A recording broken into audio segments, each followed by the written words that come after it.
Good day to everybody. Welcome back to the Formula Sports channel. As always, thanks for being here. The support is much appreciated, ladies and gentlemen. In this video, we'll be speaking on the same topics that we spoke on in the last video that we did on this channel.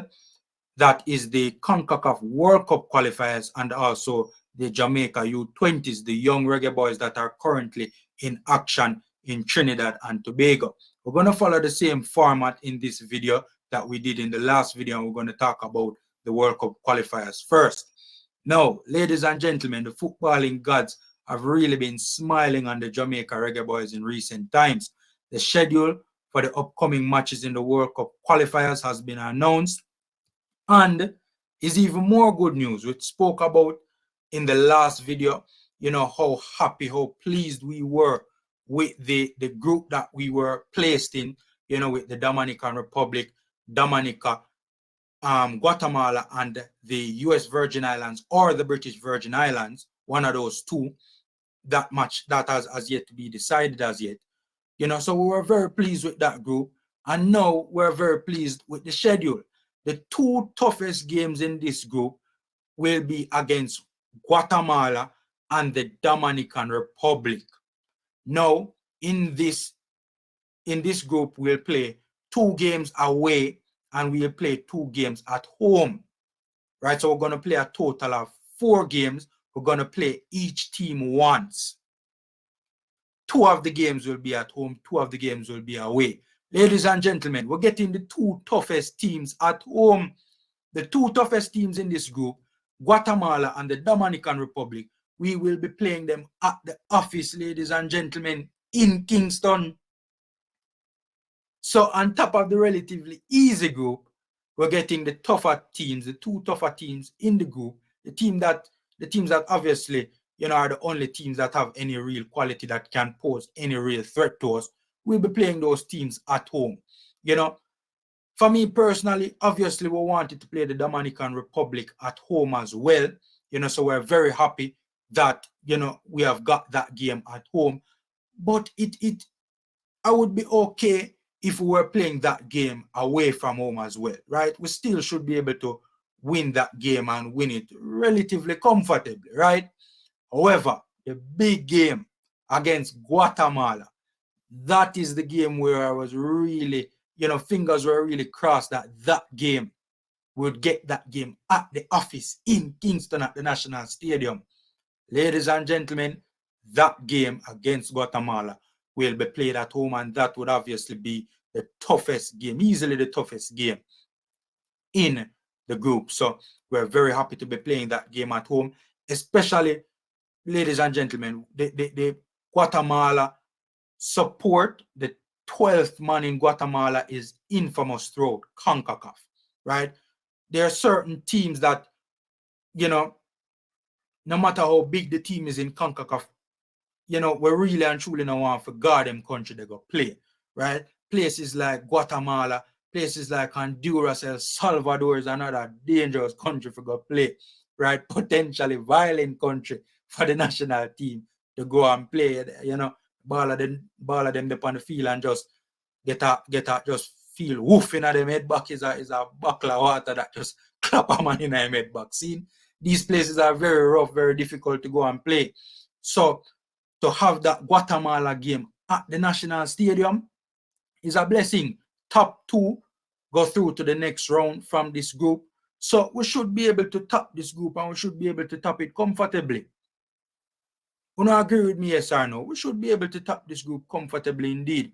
Seeing, by the way, even though the Guatemala game is at home, at our home, don't be surprised if when you're looking at the National Stadium come the Guatemala game, don't be surprised if you see more Guatemalans in the stadium than Jamaicans, Seeing the Guatemalan fans, anywhere the national team go, them go.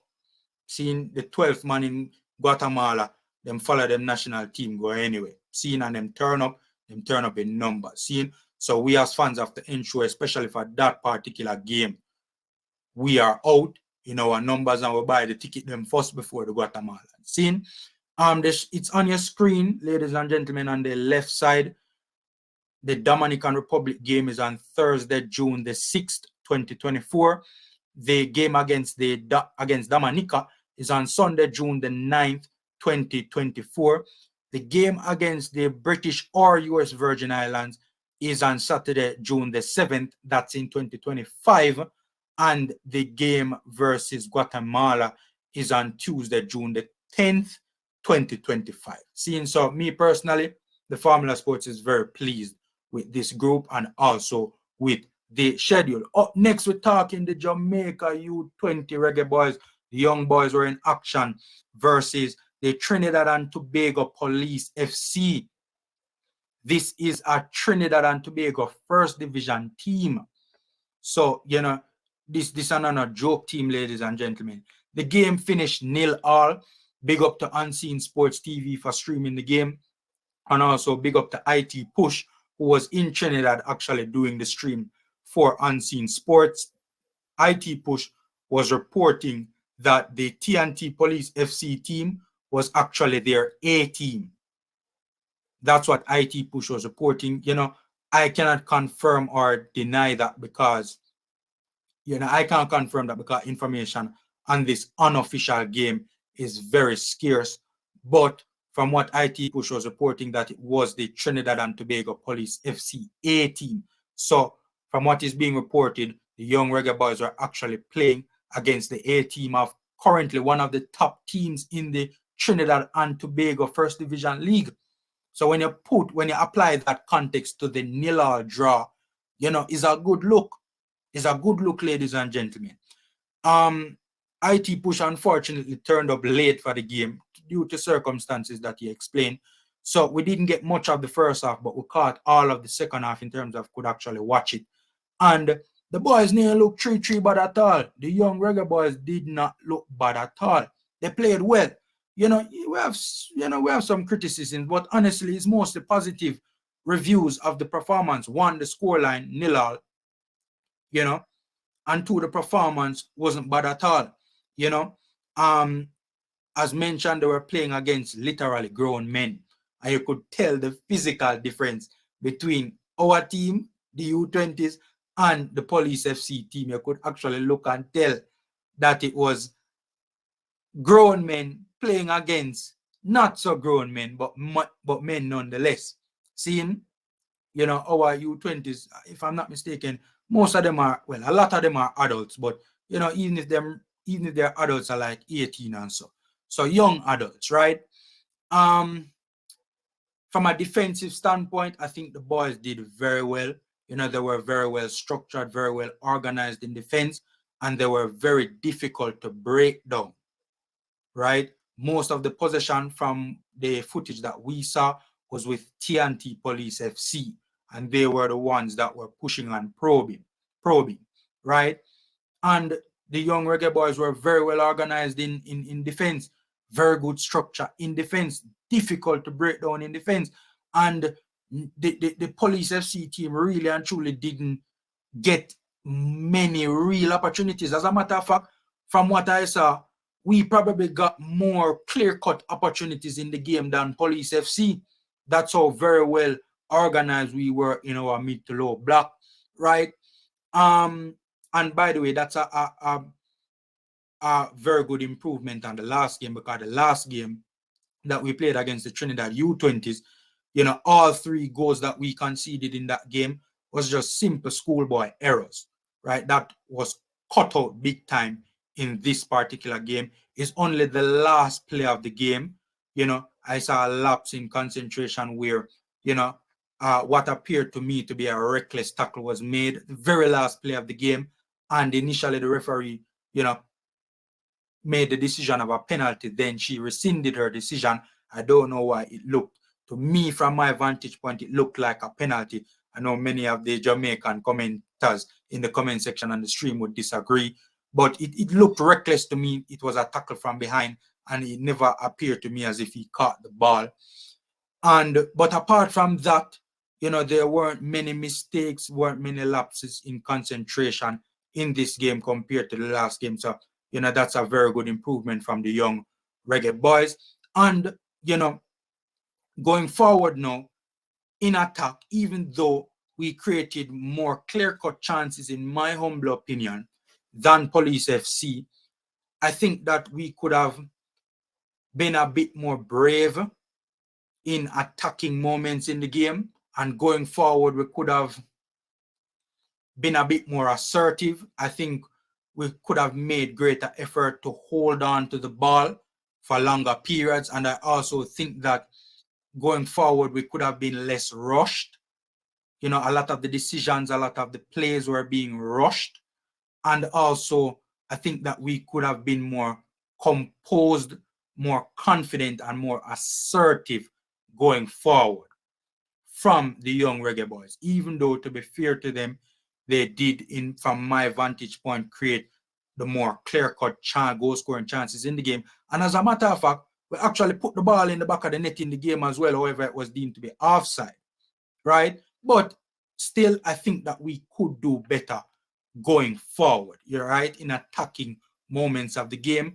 But we're not going to beat the young Reggae Boys too bad, because when you put it in the context of they were playing only in their second game as a unit together, or no lie, probably their third, right? Because if I'm not mistaken, they played Portmore United before they went to Trinidad. And also, they haven't played many games together. And also, especially in comparison to their opponents that they would have played in that game, Police FC. And also, they were basically, you know, young men playing against grown men. Seeing, but I do, so I'm not going to be highly critical, but I do think that they could have done. I think they had the potential to do better going forward in attacking moments of the game in the match.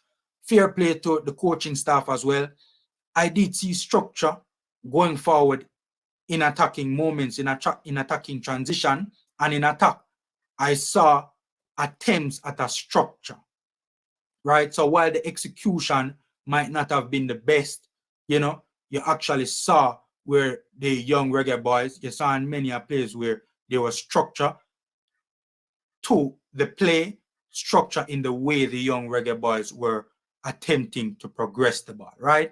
So all in all, an improvement on the last game, big time. You know, while we scored 2 goals in the last game, you know, we didn't score any in this game, but I think we looked more, you know, I saw a better cohesion, and you know, I think we did better in attack in this game than the last game. You know, we weren't as scrappy in this game against Police FC as we were in the U20, in the Trinidad and U20 game, and we definitely did better defensively as well. So all in all, you know, we see improvement from game to game. Hopefully we can see even more improvement in the next game versus which is the second leg against the TNT U20's, the Trinidad and Tobago U20's. So hopefully we'll see even more improvement in that game, and hopefully the young Reggae Boys can get a victory, you know, which would be a massive confidence booster going forward. And we wish the young Reggae Boys all the best. That game, if memory serves me right, is scheduled to play later on in the week. Seeing, knock up the likes button, subscribe, and share. Take care, guys. Stay safe, and until next time.